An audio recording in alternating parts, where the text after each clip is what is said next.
الحمد لله وحده والصلاة والسلام على من لا نبي بعده أما بعد فقد قال الله تبارك وتعالى في كلامه المجيد والفرقان الحميد أعوذ بالله من الشيطان الرجيم بسم الله الرحمن الرحيم اقرأ باسم ربك الذي خلق خلق الإنسان من علق اقرأ وربك الأكرم الذي علم بالقلم علم الإنسان ما لم يعلم وقال النبي صلى الله عليه وسلم إنما بعثت معلما لأتمم مكارم الأخلاق أو كما قال عليه الصلاة والسلام. حیرت ہے کہ تعلیم و ترقی میں ہے پیچھے، حیرت ہے کہ تعلیم و ترقی میں ہے پیچھے وہ قوم جس کا آغاز ہی اقرأ سے ہوا تھا. اور حالات حاضرہ کی پس منظر میں ایک شعر میں آپ حضرات کے گوش گزار کرنا چاہتا ہوں کہ پہلے تعلیم سے موڑ دیے جاؤ گے، پہلے تعلیم سے موڑ دیے جاؤ گے، پھر کسی جرم سے جوڑ دیے جاؤ گے. ہاتھ میں ہاتھ ڈال کر چلیے ورنہ دھاگے کی طرح توڑ دیے جاؤ. حضرات گرامی، اس آیت کریمہ جس کی میں نے تلاوت کی، اس سے قبل برادر محترم سے بھی آپ نے اس آیت کو سنا، لیکن انشاءاللہ میں اس آیت کی روشنی میں آپ کو ایک الگ سیر کی تفریح کرواؤں گا.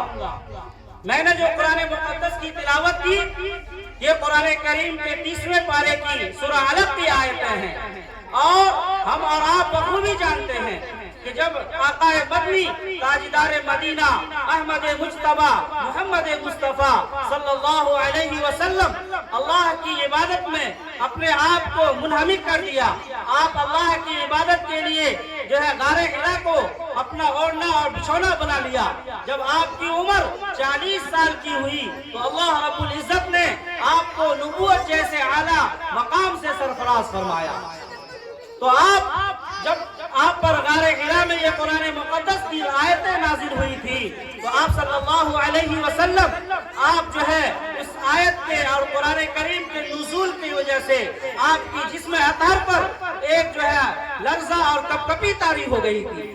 آپ گھبرائے ہوئے تھے اور اسی گھبراہٹ کے عالم میں آپ اپنے گھر تشریف لائے، اور جب آپ اپنے گھر میں تشریف لائے تو آپ کی زوجہ محترمہ، آپ کی بیوی محترمہ حضرت خدیجہ الکبریٰ رضی اللہ تعالی عنہا نے آپ کو تسلی دی، آپ کو جو ہے اطمینان دلایا اور فرمایا کہ میرے آقا آپ گھبرائیے نہیں، آپ اللہ کے محبوب بندوں میں سے ہیں اور آپ جو ہے آپ کو اللہ آپ کو ضائع نہیں کرے گا. یعنی عورتوں میں جنہوں نے سب سے پہلے آپ کے نبوت کو دیکھا، آپ کو تسلی دی، وہ کوئی عام آدمی نہیں بلکہ وہ ایک عورت ہی تھی جو آپ پر ایمان لائی اور آپ کو ان الفاظ میں تسلی دی: انک لتصل الرحم وتحمل الکل وتکسب المعدوم وتعین علی نوائب الحق. اللہ کے نبی صلی اللہ علیہ وسلم کو اگر کوئی تسلی دینے والے تھی تو گھر میں آپ کی بیوی تھی. آپ کی حالت کو دیکھ کر فرمایا اللہ کے نبی آپ کو صلہ رحمی کرتے ہیں. صلہ رحمی کیا ہے؟ آپ کے جو حقوق ہیں رشتہ دار کے، اگر آپ سے کسی بات میں انبن ہو جائے پھر بھی آپ ان کے ساتھ صلہ رحمی کیجئے، 3 دن سے زیادہ بات بند مت رکھیے، یہ ہے صلہ رحمی. تو اللہ کے نبی کے اوصاف کو ماں خدیجہ الکبریٰ نے بیان فرمایا: انک لتصل الرحم، آپ کو صلہ رحمی کرتے ہیں، وتحمل الکل، اور آپ غریب و مزدور اور بے بسوں کے بوجھ کو اٹھاتے ہیں، وتکسب المعدوم، اور آپ کی جو کمائی ہوتی ہے وہ غریبوں اور بیواؤں اور مسکینوں کے لیے ہوتی ہے. اور فرمایا وتعین علی نوائب الحق، اور آپ کی جو سب سے اچھے اوصاف کو بیان فرمایا کہ آپ تنگدست اور بے روزگار کے لیے آپ کماتے ہیں اور ان کی دستگیری کرتے ہیں. چنانچہ ایسے موقع پر اماں عائشہ کو جو ہے تسلی کے الفاظ حضرت خدیجہ الکبریٰ ایک عورت کی شکل میں دیتی ہے. چنانچہ میں یہ عرض کر رہا تھا کہ قرآن کریم کی جو دوسری آیت حضرت مفتی ضیاء الحق صاحب نے پڑھی کہ ربنا وابعث فیہم رسولا منہم یتلو علیہم آیاتک ویعلمہم الکتاب والحکمت ویزکیہم. یہ قرآن کریم کے اللہ کے نبی صلی اللہ علیہ وسلم